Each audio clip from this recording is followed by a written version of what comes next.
The Don Imus incident was 10 years ago, and the natural hair movement is at an all-time high. So why is it that nappy still has a sting to it? We've reclaimed the N-word, and women have reclaimed bitch. So why is it so hard to reclaim nappy? Some Caucasian women have even begun to claim nappy too. That's a whole different discussion for a whole different film. But seriously, isn't it time that we reclaim nappy?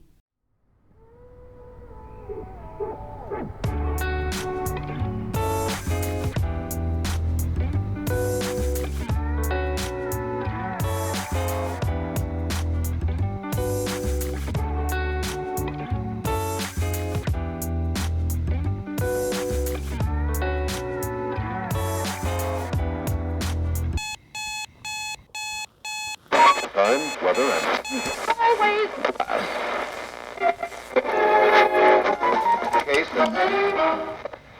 What time is it?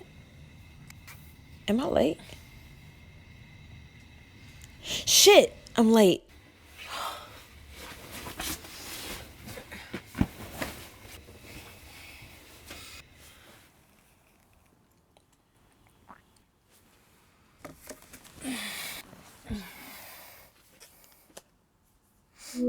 Hi, good morning. I'm so sorry I'm late. I don't want to take too much of your time, so let's just jump right into it. How do you define the word nappy?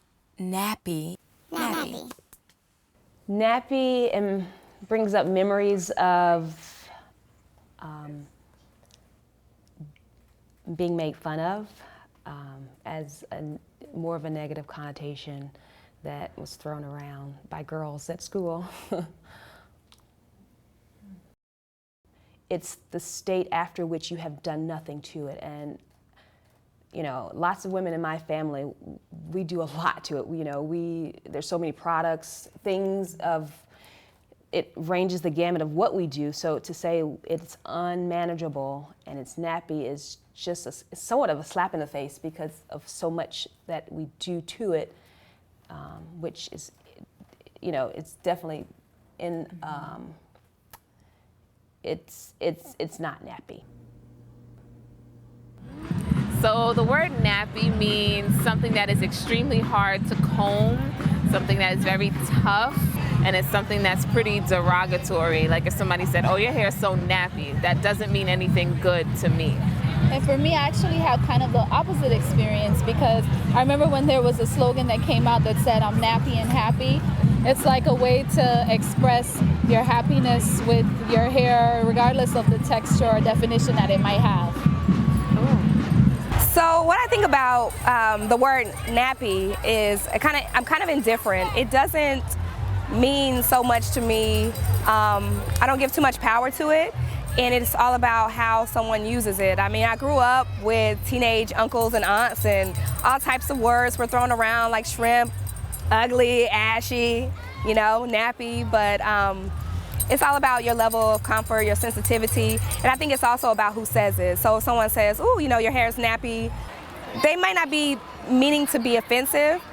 If someone say, damn, your hair nappy, it sounds a little bit more offensive. So it's all about context and your level of sensitivity, but call me what you want, just don't call me collect. You know what I'm saying?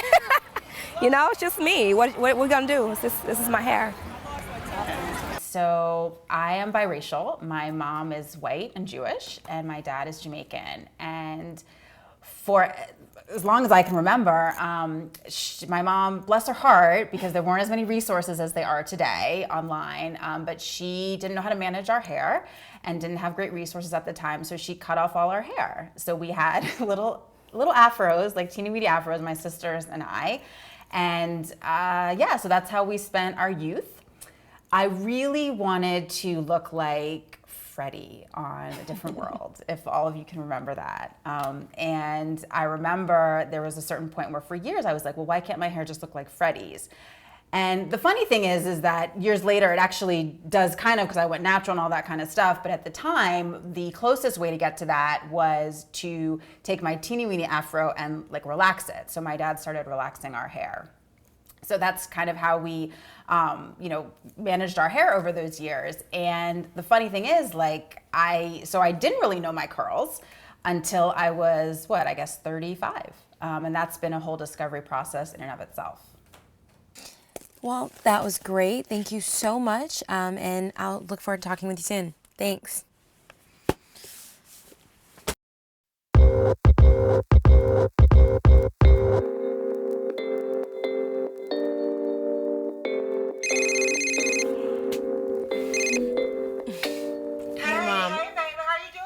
I'm good. How are you? Good. You had some breakfast already? No, remember, Mom, I told you I have all those interviews. I don't think I have time today. Oh, that's right. Well, girl, you gotta go get that hair straightened or something. Mom, I'm not taking that. Brighten it up a little bit. Mom, you know what? I will talk to you when I finish up today. I love you. I love you. Bye. Bye.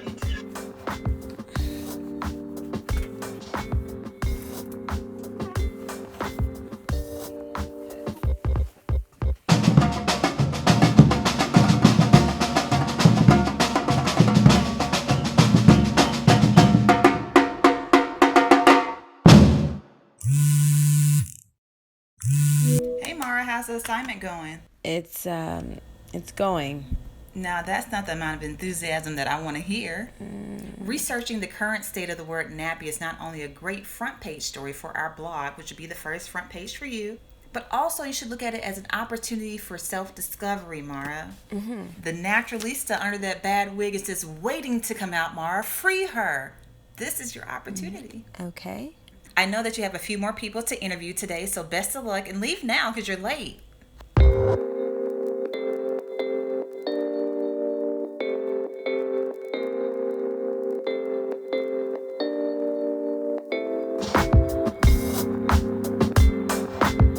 How do you define the word nappy?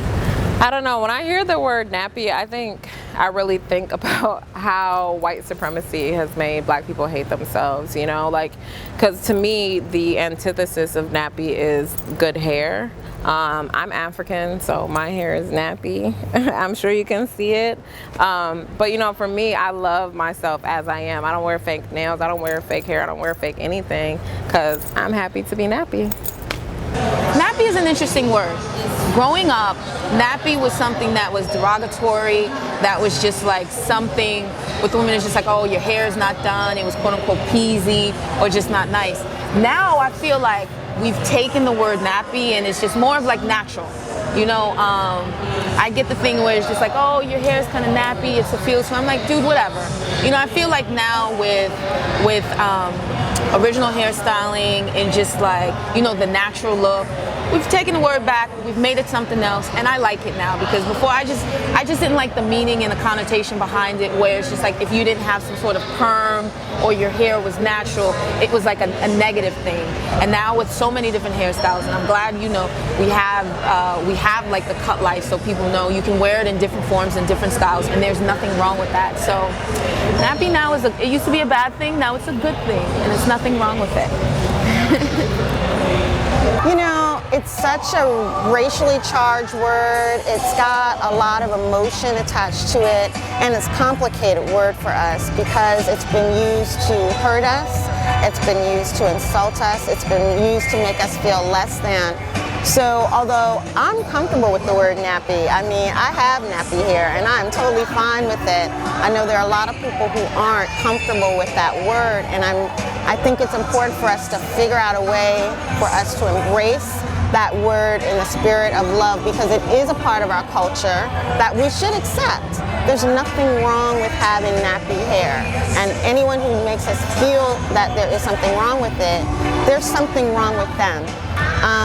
I would love to see us be comfortable with that word more so than with some of the other words that we're a lot more comfortable with. The B word, we're a lot more comfortable with the N word, the other N word, and I just don't think that's right. I'm fine with nappy. Nappy is who I am.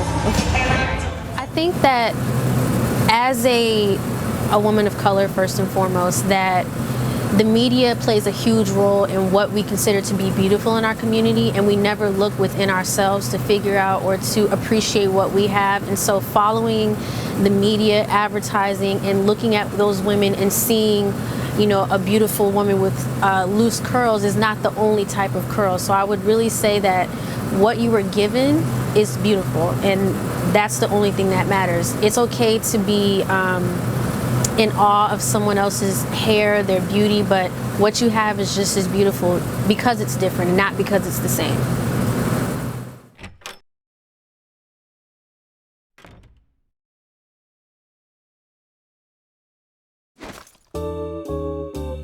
What's been in the media about nappy hair this year? Black girl nappy hair. I thought about coming to work several times with it out, but I've always decided against it. Would it be too much? But really, what is too much? Right now, school administrators say the girl's hair is a problem and it needs to be straightened or she'll get kicked out. A Boston charter school threatened detention and suspension for black girls wearing box braids.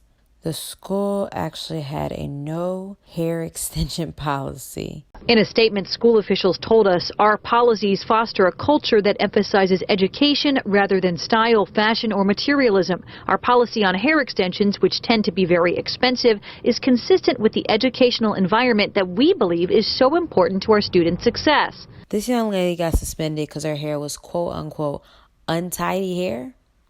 Here's another school in Texas and another school in Seattle where the same thing happened. This is craziness. Rapper French Montana calls a girl a rusty hoe with nappy hair. What? Oh, so he's Don Imus now? I'm done.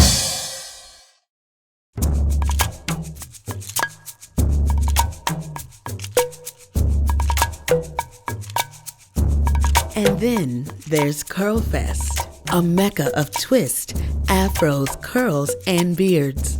An epic conglomeration of melanated sisterhood and brotherhood. An obstinate celebration of all things curly, kinky, coily, textured, and yes, nappy. Set to a soundtrack of positive energy in Brooklyn's Prospect Park. I am Gia, and I am the Partnerships Director for Curly Girl Collective. We are in the afterglow of what is called Curl Fest.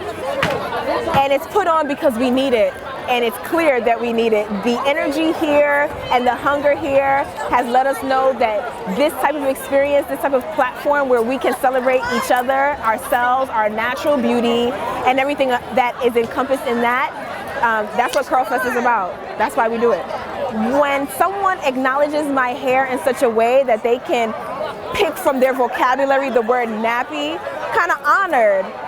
Thank you, because it's fly, it's kinky, it's nappy, it's doing what it's supposed to do. And you chose that word from my hair? Like, you see some magic in it. That's what I think.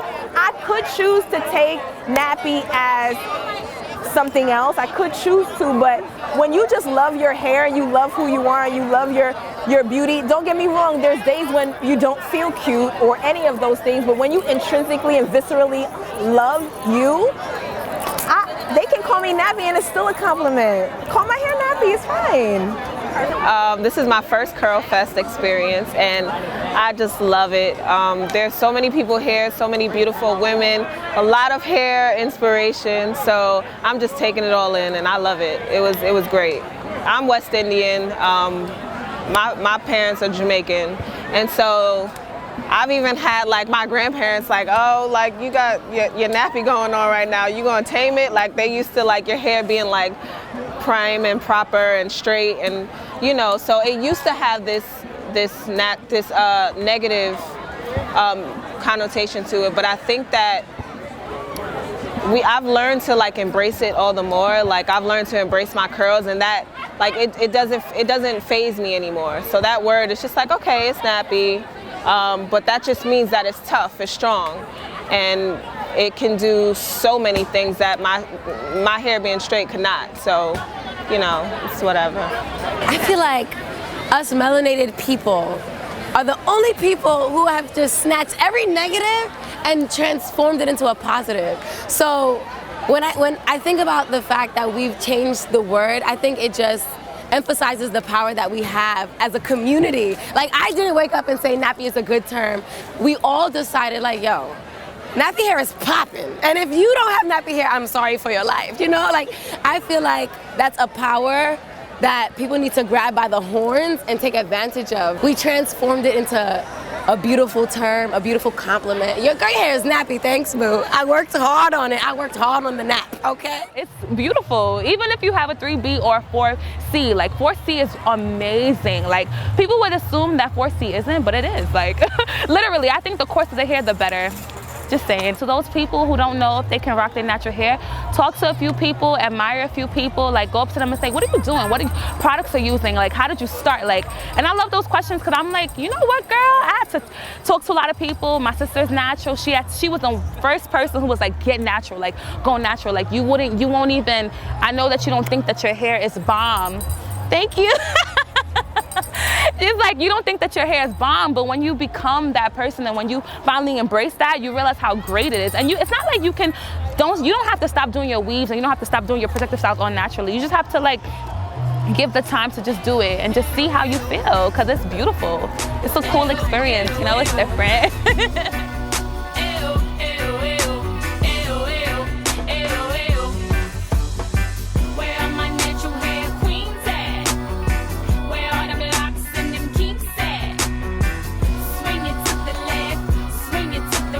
I guess my editor was right.